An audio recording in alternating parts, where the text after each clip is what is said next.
Student, okay biology में आपका स्वागत है। इस वीडियो में हम अपनी कक्षा 10 के जो अध्याय नंबर 6 है उसका एक और महत्वपूर्ण टॉपिक पढ़ने जा रहे हैं जिसका नाम है रासायनिक समीकरण।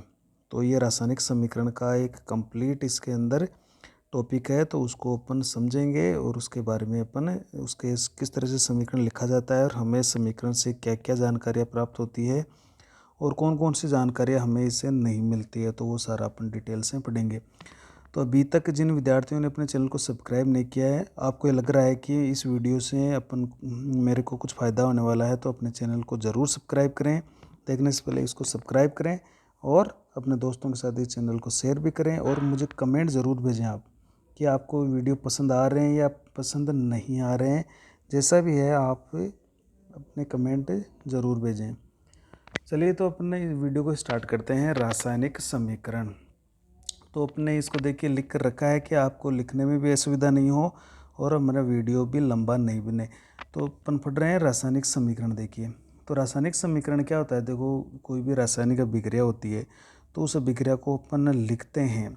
तो उसको पहले तो अपन जैसे हिंदी में लिखते हैं कि वो तत्व का नाम लिखते हैं, उसमें कितने परमाणु होते हैं, क्या क्या उसके अंदर पदार्थ वो बनते हैं। तो जो भी रासायनिक अभिक्रिया है उसमें जो अपन हिंदी में लिख रहे हैं उसको अगर उसके प्रतीक या सूत्र के रूप में लिख दें, जो भी पदार्थ होते हैं उसमें उन पदार्थों सभी पदार्थों को अपन एक सूत्र के रूप में या एक प्रतीक के रूप में लिख दें तो तब उसे हम क्या कह देंगे, रासायनिक समीकरण कह देंगे। तो देखिए इसकी परिभाषा, किसी भी रासायनिक अभिक्रिया के पदार्थों को उनके प्रतीक व अणुसूत्रों के रूप में प्रदर्शित किया जाता है या लिखा जाता है या प्रदर्शित किया जाता है, दर्शाया जाता है, तो उसे रासायनिक समीकरण कहते हैं। यानी रासायनिक अभिक्रिया के पदार्थों को उनके प्रतीक, प्रतीक का मतलब जैसे हाइड्रोजन का प्रतीक H होता है, ऑक्सीजन का प्रतीक O होता है, नाइट्रोजन का प्रतीक N होता है, तो जैसे भी उनके प्रतीक होते हैं तत्वों के, या जो उस पदार्थ का जो अणुसूत्र है, उसका जो सूत्र है, उसके रूप में आप लिख दें तो उसे हम रासायनिक समीकरण कहते हैं। जैसे मान लीजिए एक अभिक्रिया है, कार्बन जब ऑक्सीजन के साथ जलता है, जब अपन कार्बन को या कोयले को जलाते हैं तो कार्बन डाइऑक्साइड गैस बनती है। अब ये एक अभिक्रिया है, कार्बन जब ऑक्सीजन के साथ जलता है या ऑक्सीजन से क्रिया करता है तो कार्बन डाइऑक्साइड गैस बनती है। तो इसको देखो अपन प्रतीक के रूप में लिख लेते हैं। जैसे कार्बन को हम लिखते हैं C के रूप में, ऑक्सीजन को हम O2 के रूप में लिखते हैं हमेशा, क्योंकि ये अधातु होती है, अधातु को O2 यानी अणु के रूप में लिखा जाता है। तो जब इससे क्रिया हो रही है तो कार्बन डाइऑक्साइड बन रही है, कार्बन डाइऑक्साइड का सूत्र हम जानते हैं CO2 होता है। तो जो हमने ये इसका प्रतीक के रूप में लिखा है तो ये बन गया रासायनिक समीकरण। तो एक उदाहरण और देख लेते हैं। जैसे एक अभिक्रिया, हाइड्रोजन जब ऑक्सीजन से क्रिया करता है तो जल बनता है। हाइड्रोजन ऑक्सीजन से क्रिया कर रहा है तो क्या बन रहा है, जल। तो जैसे हाइड्रोजन का हम उसको प्रतीक लिखते हैं H2, ऑक्सीजन का प्रतीक लिखते हैं O2, क्योंकि दोनों ये धातु है, इसलिए H2 और O2 जब विक्रिया करते हैं तो H2O यानी जल का निर्माण होता है। तो जब हमने इनको प्रतीक और अणुसूत्र के रूप में लिख दिया तो ये बन जाता है रासायनिक समीकरण। अब बात ये आती है, देखो इसमें क्या क्या है। एक तीर का निशान है, ये आप देख रहे हो। तीर के बाईं तरफ भी कुछ लिखे हुए हैं, बीच में प्लस भी लगा हुआ है, इसके दाएं तरफ भी कुछ लिखा हुआ है। ये है क्या?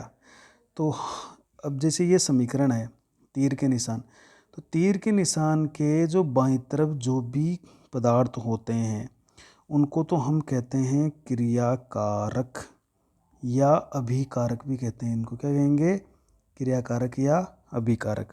और जो तीर के निशान के बाद में जो अपन लिखते हैं वो कहलाते हैं उत्पाद या क्रियाफल, उत्पाद या क्रियाफल कहलाएंगे। और जो प्लस होता है वो प्लस हम क्यों लगाते हैं, अगर दो से ज़्यादा अगर क्रियाकारक है तो हम बीच में प्लस का निशान लगा देते हैं। तो देखिए सबसे पहले अपन इनको अलग लिखा है हमने। यह है क्रियाकारक या अभिकारक। क्रियाकारक का मतलब जो क्रिया करते हैं, अभिकारक का मतलब हो गया जो अभिक्रिया करते हैं, एक ही बात है।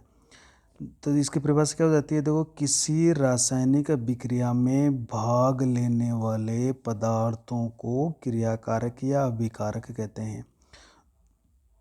रासायनिक अभिक्रिया में भाग लेने वाले पदार्थ, जैसे ये कार्बन और ऑक्सीजन। इसमें दूसरे में देख लेते हैं अपन, हाइड्रोजन और ऑक्सीजन ये भाग ले रहे हैं। तो जो भी रासायनिक विक्रिया में भाग लेने वाले पदार्थ होते हैं ना, उनको क्रियाकारक या अभिकारक कहते हैं। इन्हें हम कहाँ लिखते हैं? तीर के निशान, जो तीर का निशान हम लिख रखा है हमने, इस तीर के निशान से पहले, तीर के निशान के पहले बाईं तरफ लिखा जाता है। देखो ये हमने बाईं तरफ इनको लिखा है, हमेशा ये ध्यान रखना है। अब यहाँ से एक प्रश्न आ जाता है कि रासायनिक प्रक्रिया में भाग लेने वाले पदार्थों को डैश डैश डैश कहते हैं। तो आपको उस खालिस्तान में लिखना है क्रियाकारक या अभिकारक, दोनों में से कोई सा भी आप लिख सकते हो। या प्रश्न इसी भी तरीके से आ सकता है, देखो कि रासायनिक समीकरण में तीर के निशान से पहले बाईं तरफ डैश डैश डैश को लिखा जाता है। तो उसमें क्या जाएगा? क्रियाकारक या अभिकारक आ जाएगा। दूसरा देख लेते हैं अपन, क्रियाफल या उत्पाद। तो ये जो अभिकारकों ने क्रिया की तो क्या बन गया? उत्पाद प्राप्त हुए, अपन को प्रोडक्ट प्राप्त हुआ, या क्रियाफल, अपन को फल प्राप्त हुआ है, क्रिया करने का फल क्या प्राप्त हुआ अपन को, तो वो कहलाता है क्रियाफल या उत्पाद। तो किसी रासायनिक अभिक्रिया में बनने वाले पदार्थों को, ये याद रखिएगा, बनने वाले पदार्थों को क्रियाफल या उत्पाद कहते हैं। वो ऊपर वाले तो कहते हैं भाग लेने वाले, और अब ये है बनने वाले पदार्थों को। इन्हें कहाँ लिखते हैं हम? इन्हें देखो, तीर के निशान जो है उसके बाद दाईं ओर लिखा जाता है। जैसे हमने तीर के निशान के दाएं तरफ कार्बन डाइऑक्साइड का लिखा है, इधर जल को लिखा है, तो इसमें ये उत्पाद है और इसमें कार्बन डाइऑक्साइड उत्पाद है। जैसे एक उदाहरण है, कार्बन और ऑक्सीजन से क्रिया करें तो कार्बन डाइऑक्साइड प्राप्त हुई, तो ये तो हो गया उत्पाद, और ये हो गया क्रियाकारक या जिसको हम अभिकारक भी कहते हैं। तो ये इस तरह से आपको याद रखना है। इसमें भी इस तरह का प्रश्न आ सकता है कि तीर के निशान के दाईं तरफ लिखने वाले पदार्थ को क्या कहते हैं? तो क्रियाफल या उत्पाद उसको हम कहेंगे। अब आता है जो ये रासायनिक समीकरण आप लिख रहे हो उसके क्या क्या चरण है, क्या क्या स्टेप है। तो पहले देखो, मैं फटाफट बता रहा हूँ आपको। इधर हम अभिकारक लिख रहे हैं, तीर के निशान के दाईं तरफ अपन लिख रहे हैं उत्पाद। अगर अभिकारक उत्पाद एक से ज़्यादा है तो अपन प्लस का चिन्ह लगा देते हैं। उसमें क्या लगा देंगे? प्लस का चिन्ह। अब एक चीज़ याद ध्यान रखना है, जितने अभिकारक होते हैं, जितने भी अभिकारक में परमाणु होते हैं, उतने ही परमाणु उत्पाद में भी होने चाहिए। क्योंकि ये एक नियम है कि जितने इसमें परमाणु होते हैं या जितना इन अभिकारकों का द्रव्यमान होता है, उतना ही द्रव्यमान उत्पाद का होता है। द्रव्यमान नष्ट नहीं होता है, न ही कोई नया द्रव्यमान बनता है। तो द्रव्यमान का संरक्षण होता है, अर्थात जितने ये इसमें परमाणु होते हैं उतने उत्पाद में परमाणु होने चाहिए। तो उस स्थिति में हम उसको संतुलित रासायनिक समीकरण कहते हैं। तो अपन ये देखेंगे, देखिए इनके चरण देखते हैं। तो सबसे पहले अपन देखेंगे अब रासायनिक समीकरण लिखने के चरण। देखो तो चरण में क्या है, तो रासायनिक समीकरण लिखने का चरण पहला देखो, रासायनिक समीकरण लिखते समय सबसे पहले क्रियाकारक लिखते हैं हमने क्रियाकारक लिखा है, फिर तीर के निशान लगाकर उत्पाद लिख देते हैं। जैसे हमने लिख दिया कार्बन प्लस ऑक्सीजन, तीर का निशान लगा दिया, CO2 लिख दी। तो हमने पहले क्रियाकारक लिख दिया, फिर तीर का निशान लगाया, फिर हमने उत्पाद लिख दिया। तो पहले चरण तो ये है। दूसरा चरण देखो, यदि क्रियाकारकों और उत्पादों की संख्या एक से ज़्यादा है तो उनके बीच धन का चिन्ह यानी प्लस का चिन्ह लगा देते हैं। जैसे ये है, कार्बन और ऑक्सीजन 2 है तो इनके बीच में हमने प्लस का चिन्ह लगा दिया है। अगर उत्पाद भी ज़्यादा होते हैं तो भी हम प्लस का चिन्ह लगा देते हैं। तो उत्पाद हो चाहे क्रियाकारक हो, अगर एक से ज़्यादा होते हैं तो उनके बीच में प्लस का चिन्ह लगा देते हैं। अगला देखो, रासायनिक समीकरण तीसरा। एक रासायनिक समीकरण में क्रियाकारकों और उत्पादों के परमाणुओं की संख्या समान होती है। अभी जैसे आपको बताया गया, क्योंकि क्रियाकारकों का द्रव्यमान बराबर उत्पादों का द्रव्यमान। जितना क्रियाकारकों का द्रव्यमान होता है उतना ही उत्पादों का द्रव्यमान होता है। अर्थात रासायनिक अभिक्रिया में द्रव्यमान सुरक्षित रहता है। सुरक्षित का मतलब न तो द्रव्यमान नष्ट होता है, न ही कोई नया द्रव्यमान बनता है।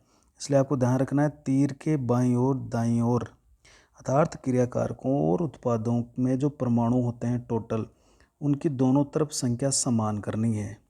तो ऐसे जब अपन समान कर देंगे ना, तो अब उसको हम कहेंगे संतुलित समीकरण। क्या कहेंगे? संतुलित समीकरण। जैसे अपन एक ये उदाहरण देखते हैं, इधर कार्बन 1 है, इधर भी 1 है, इधर ऑक्सीजन 2 है, इधर भी ऑक्सीजन 2 है। तो ये एकदम संतुलित समीकरण है। इसमें इस बात की पालना हो रही है कि तीर के दाएं तरफ और बाएं तरफ परमाणु की संख्या समान है। अगर कई बार ऐसा होता है समान नहीं होती है, तब अपन को समान करनी पड़ेगी।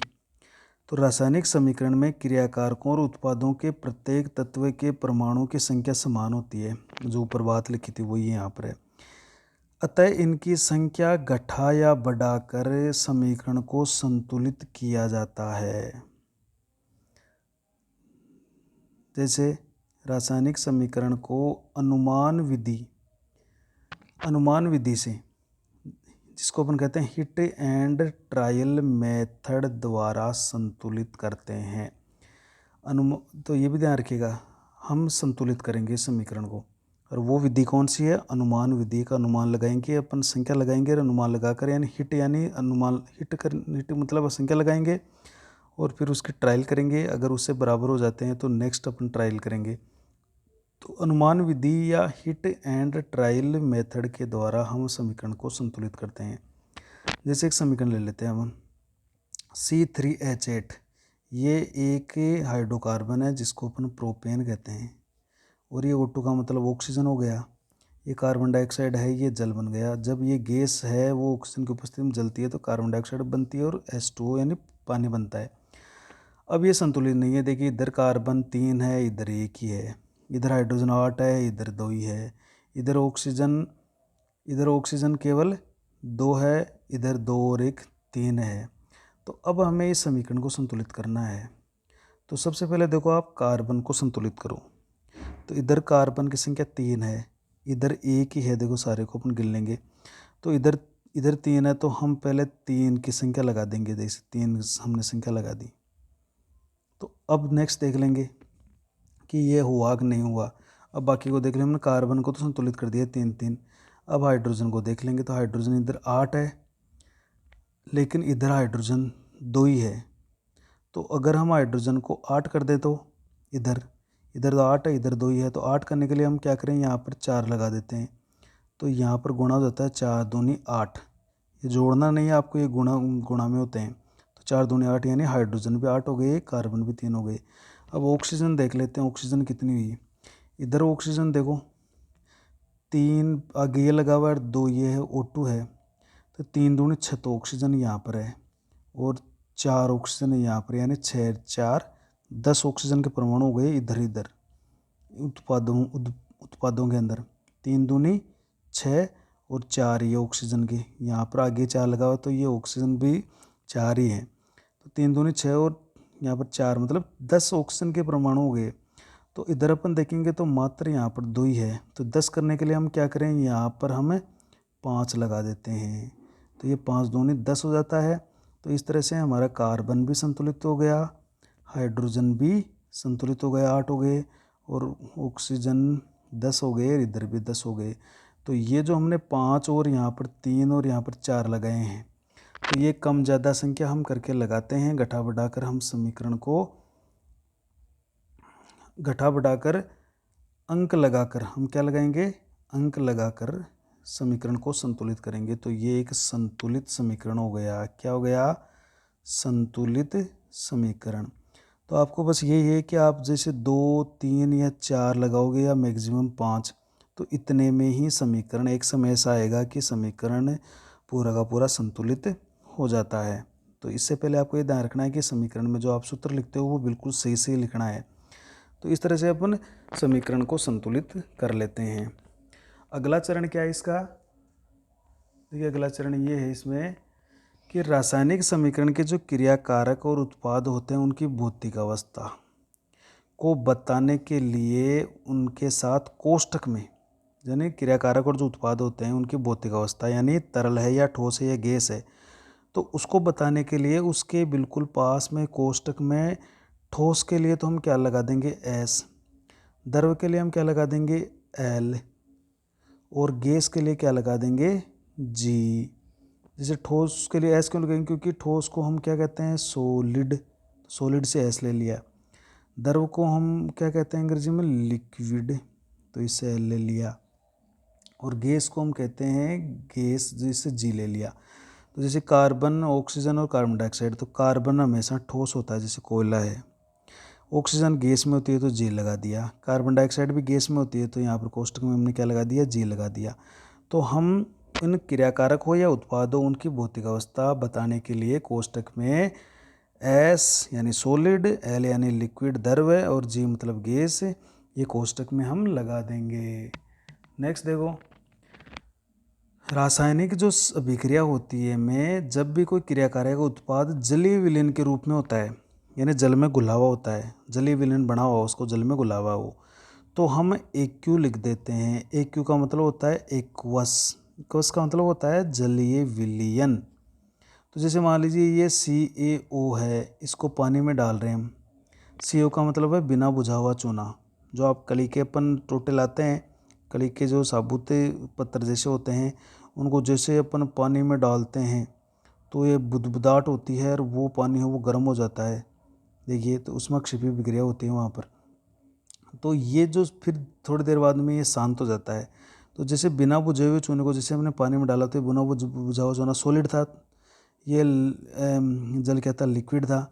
अब ये देखिए ये बन गया जलीय विलयन, चूने का जलीय विलयन, जिसको हम किसी काम में लेते हैं? सफ़ेदी करने के काम में लेते हैं, सफ़ेदी करने के लिए काम में लेते हैं इसको। तो इसको अपन बाल्टी में या किसी बर्तन में डालकर अपन सफ़ेदी करने के काम में लेते हैं। तो इसका सूत्र होता है CaOH का ऑल्टवाइज। तो ये जलीय विलयन है, इसलिए इसके पोस्टर में क्या लगा दिया? हमने AQ लगा दिया। तो ये भी एक तरीका है रासायनिक समीकरण लिखने के। नेक्स्ट देखो, अगला इसमें कौन सा चरण है इसका? तो अगला इसका चरण होता है कि रासायनिक अभिक्रिया जो है वो उत्क्रमणीय, अर्थात दोनों दिशाओं में होने वाली अभिक्रिया होने पर तीर का निशान हम कुछ इस तरह से लगा देते हैं। अगर कोई रासायनिक अभिक्रिया है उत्क्रमणीय, उत्क्रमणीय का मतलब है दोनों दिशाओं में हो रही है, तो हम ऐसा एक चिन्ह लगा देते हैं तीर का निशान दोनों तरफ। दोनों तरफ का मतलब है क्रियाकारक उत्पाद भी बना रहे हैं और उत्पाद वापस क्रियाकारक भी बना रहे हैं। जैसे एक समीकरण है, नाइट्रोजन और हाइड्रोजन मिलकर अमोनिया गैस बनाते हैं, इसको क्या कहते हैं? NH3 को अमोनिया, ये बन रही है। और ये अमोनिया वापस टूटकर नाइट्रोजन और हाइड्रोजन में बदल जाती है। तो इस तरह से अपन बदल सकती है, इधर भी बदल सकती है तो इधर भी बदल सकती है। तो हमने इस तरह का दोनों तरफ एक चिन्ह लगा दिया। ये चिन्ह क्या दिखाता है? कि ये विक्रिया है वो दोनों दिशाओं में हो रही है।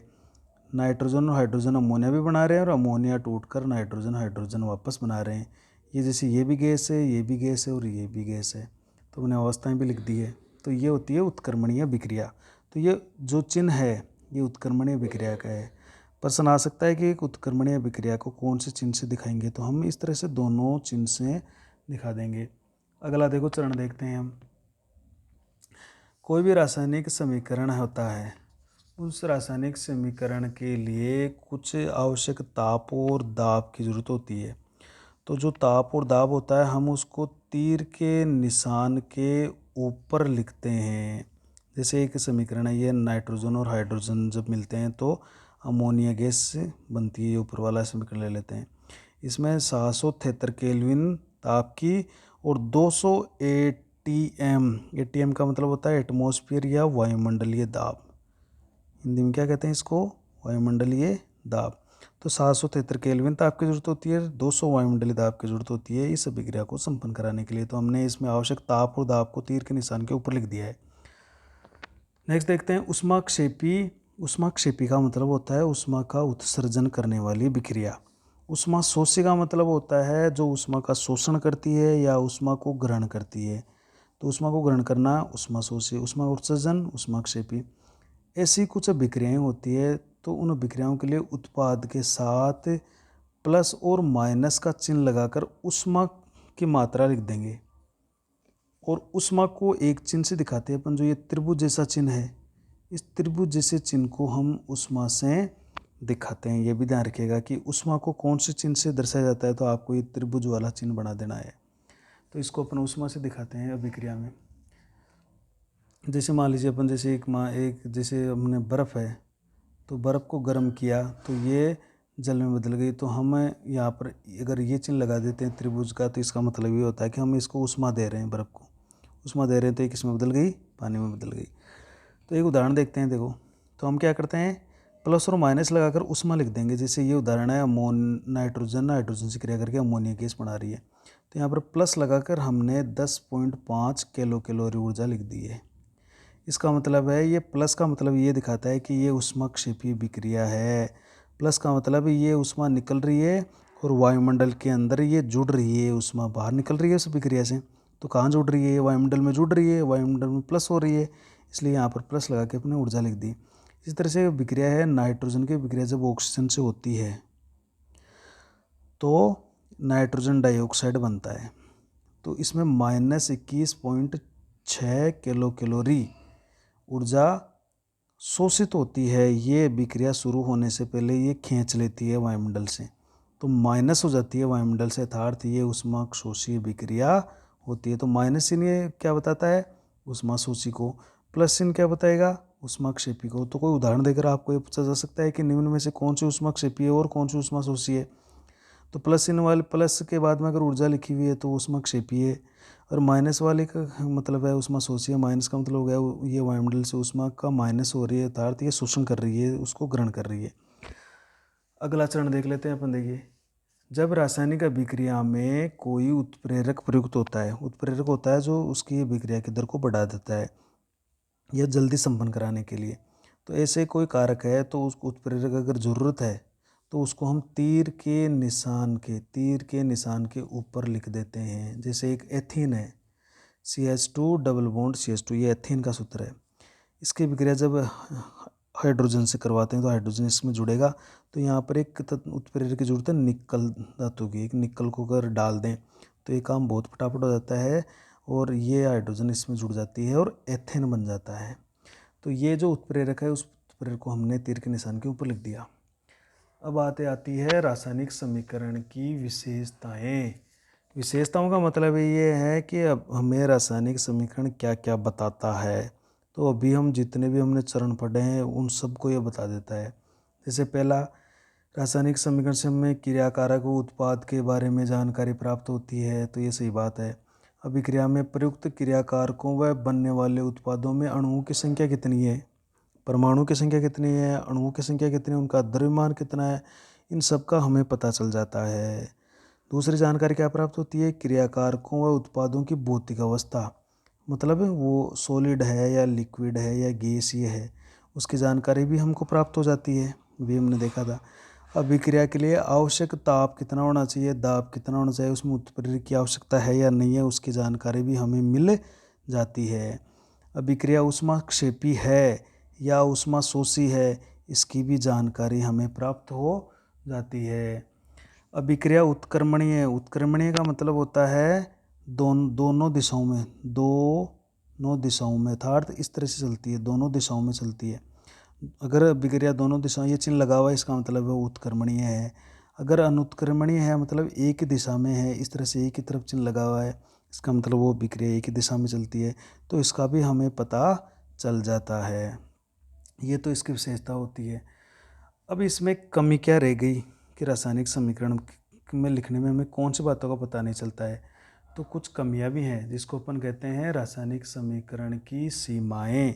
सीमाएं का मतलब हो गया उसकी कमियां क्या है। तो दो कमियां पढ़ते हैं। देखो, रासायनिक कोई भी समीकरण है वो ये नहीं बताता है कि वो विक्रिया पूर्ण हो गई या नहीं हुई, अर्थात विक्रिया पूर्णता की जानकारी प्राप्त नहीं होती है। अर्थात अभिक्रिया पूर्ण हो गई या पूर्ण नहीं हुई, इसकी जानकारी हमें नहीं मिलती है। यानी विक्रिया खत्म हो गई या नहीं हुई, वो पूर्ण हुई या नहीं हुई, इसकी कोई जानकारी हमें समीकरण से नहीं मिल रही है। इसी तरह से क्रियाकारक जो उत्पाद है उसकी सांद्रता की जानकारी भी हमें प्राप्त नहीं हो रही है। सांद्रता का मतलब वो तनु है या सांद्र है या कैसे उसमें अणुओं की सांद्रता है, उसकी हमें कोई जानकारी प्राप्त नहीं हो रही है।